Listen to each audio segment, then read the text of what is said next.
Welcome to the Book Fair podcast. My name is Anthony, and this show is all about children's literature and the freedom to read. This week, we have an interview with Maggie Edkins Willis, author and illustrator of Little Ghost Makes a Friend and Little Ghost's Summerween. Next week, we will have another episode covering new book releases as well as another interview on Friday. Make sure to follow the podcast wherever you are currently listening to stay up to date on the latest news in children's literature. Now, let's begin with this week's interview. Good morning, Maggie. How are you doing today?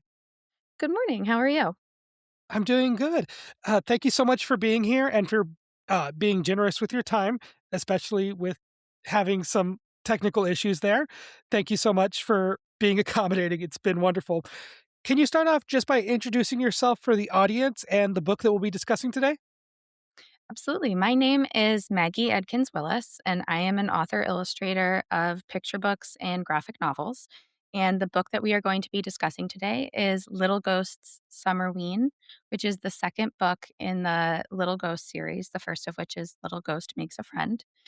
It is the story of a very sweet ghost named Little Ghost who in his first venture makes a friend with his neighbor Anya, and in this second book he goes to his first birthday party and realizes that he would like to have a birthday party as he's never had one because ghosts don't have birthday parties.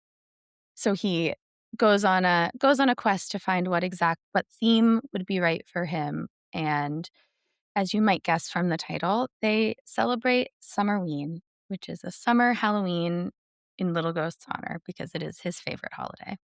And can you talk a little bit about the character of Little Ghost? Maybe what kind of inspirations you used and where the character came from?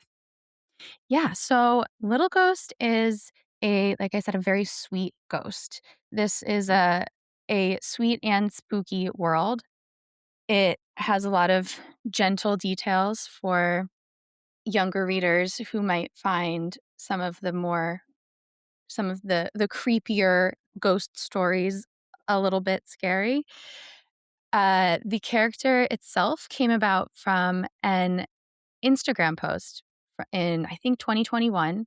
I, shortly before Halloween, happened to just do this drawing of a ghost trying on different costume pieces, a football helmet, a little cat ears, a pigtail, and posted it on Instagram. And my now editor, Catherine, saw it and reached out and said, I have been looking for a ghost character like this one. Would you be interested in making this a book? It was a very serendipitous occurrence. I was very interested in making it a book. We developed this character together, and it's been a really fun adventure. Um, Yeah, and the piece that I posted on Instagram is in the first book, almost exactly unchanged. It became a part of the story. We worked it into the narrative, and used it almost exactly. It defined the art style, it defined the character. It was a really great jumping off point. And now we're creating more adventures. We're making him a year-round sweet ghost. And you said that the initial post on Instagram was discovered by your now editor. And I've spoken to a lot of illustrators who have mentioned that social media is kind of integral to growing their brand and finding an audience. Is that something that you've noticed working as an illustrator? Do you see other people that are posting work and finding networking connections through social media? Absolutely. I worked in-house as a designer and art director at a few publishers, and I used to find illustrators all the time from social media for projects that it might not have been something they posted, but I could identify something in their art style that was interesting that I felt could be extrapolated in a way to fit the project that I was working on. So I've used it on that end. And then when I when I went out to make my own career as an author illustrator, I understood the importance of that and the randomness of it. Like you can post 2,000 pieces and nobody sees it, or you can post one and that's the one that finds a connection, which is luckily what happened with Little Ghost. But I also have to say that I never thought that I didn't post it with the intention of like, this is going to be a book. I didn't have like grand story behind it. It was a cute ghost that I drew. There have been other things that I posted where I was like, this is it. This is the book. Someone's going to find this and it's going to be awesome. And nothing happened with that. But this ghost found traction. And so there's kind of a randomness to it that is both a little daunting because you can post a million things and never find that right fit, or the one thing can strike and there's a beauty in that randomness too, a serendipity to it, I guess. And you mentioned, Maggie, that you hadn't really intended on developing this little ghost into its own character or book, and that it was just kind of an illustration that you did. And when you were approached into making it into a book, was there any challenge in developing it further into fleshing out the character beyond that initial post and then kind of making it into a story that you could put into the full picture book? Yeah, that's an interesting question. I think with any character I come up with or any like those like one-off pieces I draw, there's always something I could pull out of it, if that makes sense. I had to do kind of some reverse engineering of the character, kind of breaking it down from that initial piece, thinking about what drew the connection there, and then bringing that into a story. So this ghost is in that original piece, which is in almost unchanged in the first book, Little Ghost Makes a Friend.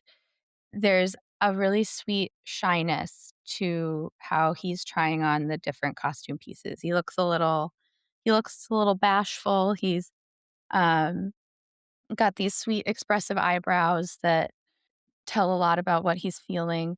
And that I think was the personality trait that I tried to draw out in this character, and that evolved into Little Ghost and his shyness and his, at times, dramatic nature. He tends to have like an existential crises at least once a book. Um, and a big emotional journey over the course of his stories. Um, yeah, but it took some trial and error, and it also was I was trying to work with the palette that I had defined in that image, which is an interesting like to have visually created one image and then turn it into a whole book. I was like, how do I turn this aesthetic, this palette, this brush technique into a language that I can use as a whole story? And that took some experimentation, but but we got there. And for Little Ghost's Summerween, we see the little ghost attending a birthday party, and he wants to throw a birthday party for himself. And he recruits his friend Anya to kind of explore the different ideas of what he wants. And there was one particular moment that I think highlights who Little Ghost is at his core, which is when he was coming up with the list of people to invite. He started to get excited, and then he started to become discouraged when he couldn't pick a theme for the party. And then he asked if he could do a small party with just his mother and Anya. Can you talk a little bit about the inclusion of that character development and that trait in kind of creating a character for young readers that's basically saying it's okay to sometimes just say this is the what I have the emotional capacity for today. Yeah, I think he really looks for permission to be himself, which is an experience that a lot of young readers and a lot of kids have, that you maybe don't feel like you fit into a certain box, and it takes a little bit of encouragement to build your own world outside of that box. I have a 4-year-old son, and I see it a lot with him. I think there's a lot of characteristics that Little Ghost has that I get from him, both in the mannerisms of how I draw and in personality traits. And there's I can see my son developing interests and coming up with his own spin on things, and that can feel a little uncomfortable at first, that he might not love something in the way that someone else does. And yeah, finding an approach that feels like him. And I think Little Ghost, I designed this character to really have the sensibility of a or a 5-year-old kid. Like, this is a ghost character, but he is really at his heart a kid who is dealing with problems as a kid would. The scale of his problems, I often say that the most important thing writing for children is to make sure you take a kid's problems as seriously as an adult takes their own, that to a child, finding the courage to step out and make a friend, finding the courage to say, "I want to do something differently than other people." When your world is your school and your friends, that is a that is a really big challenge, and I wanna take it seriously in the same way that as an adult, we have these adult relationships, we are aware of, geopolitics, all those things that, those things might not seem as hard, but to a kid, it really is everything, and with Little Ghost and with all the books I write, I try to take that really seriously. And so you mentioned treating a child's problems as seriously as an adult treats their own problems. A lot of times, um, books for young readers and any kind of media for young audiences can get brushed aside as if it is just written for kids. Like the message isn't super important. Maybe it has a moral. And I'm curious, just from what your standpoint is, because you came from working as a designer and then into an illustrator and now being able to write these books.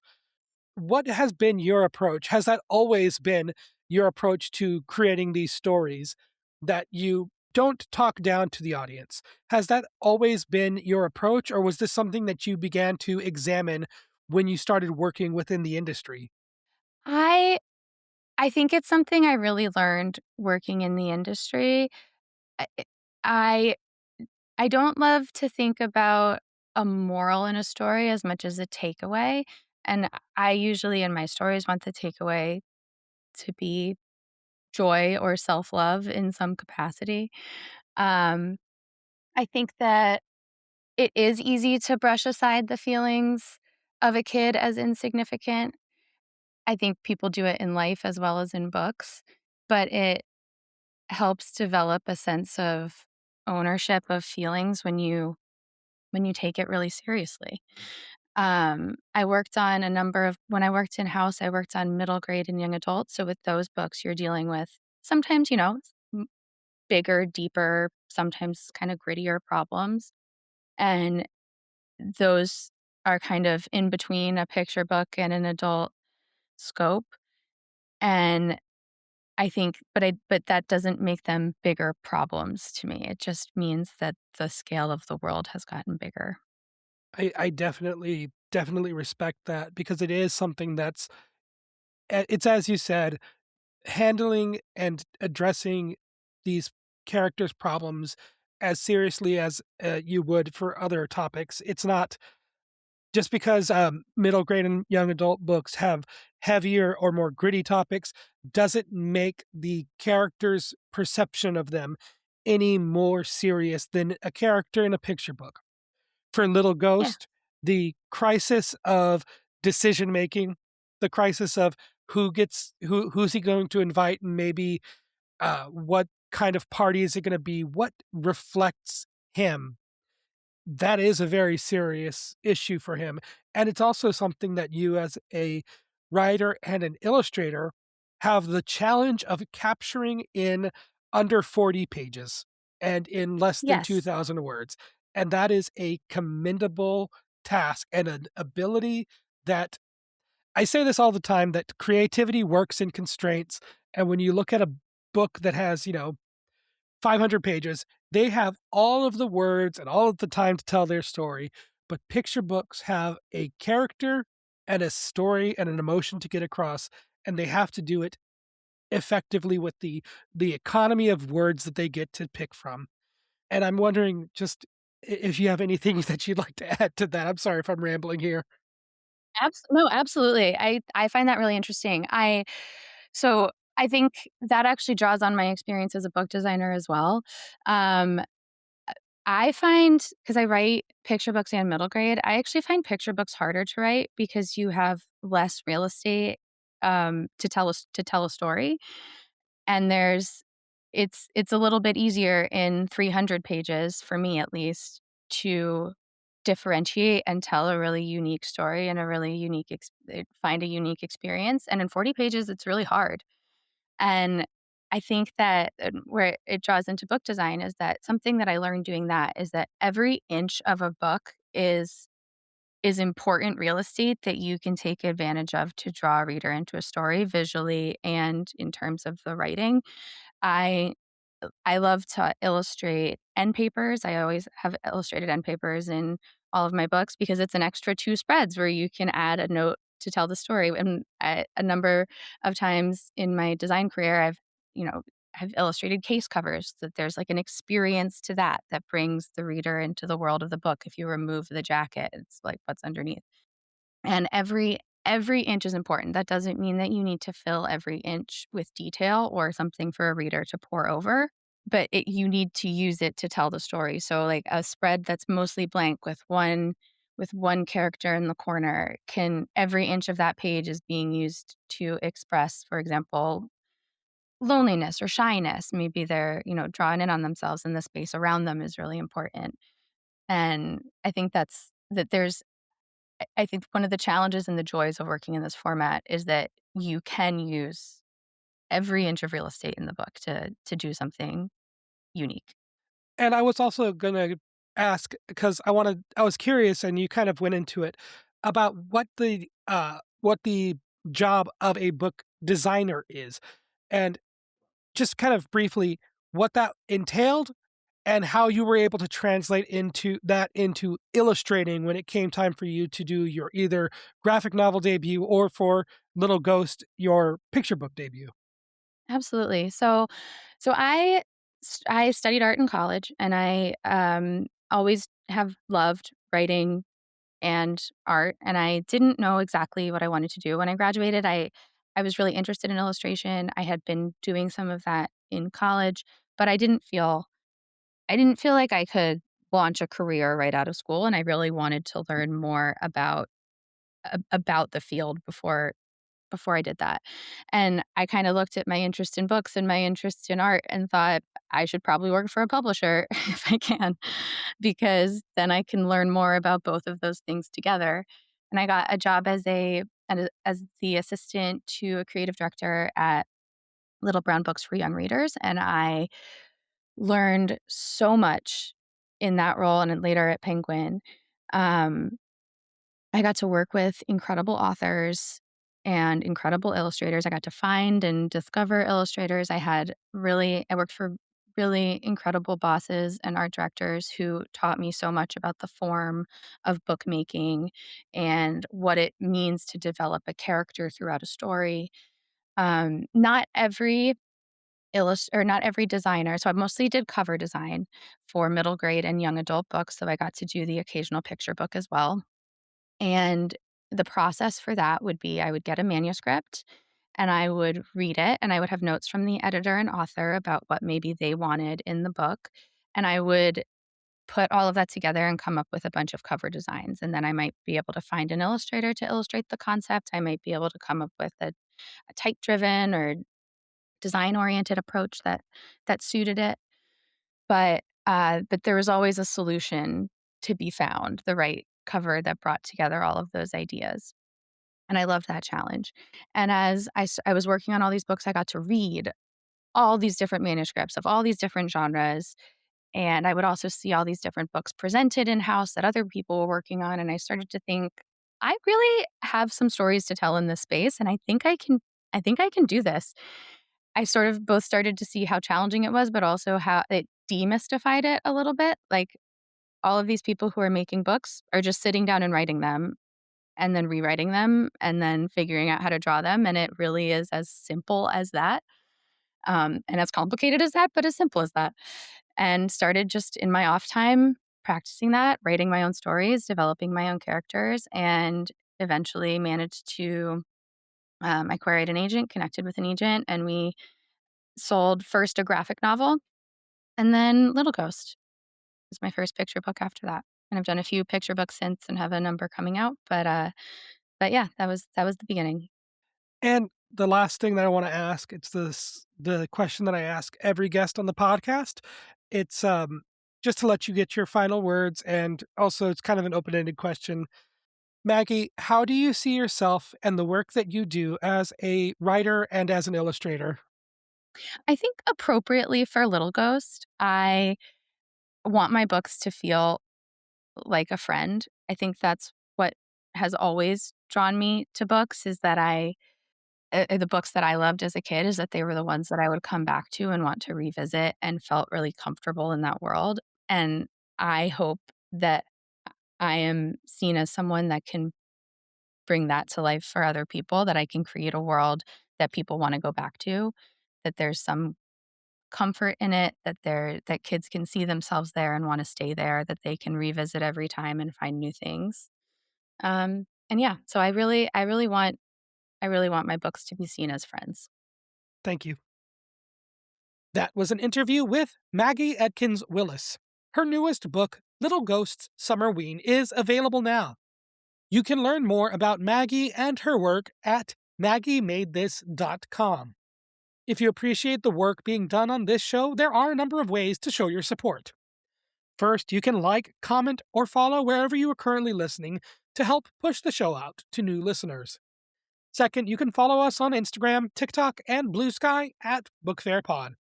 Lastly, you can follow the show on Patreon at patreon.com/thebookfair.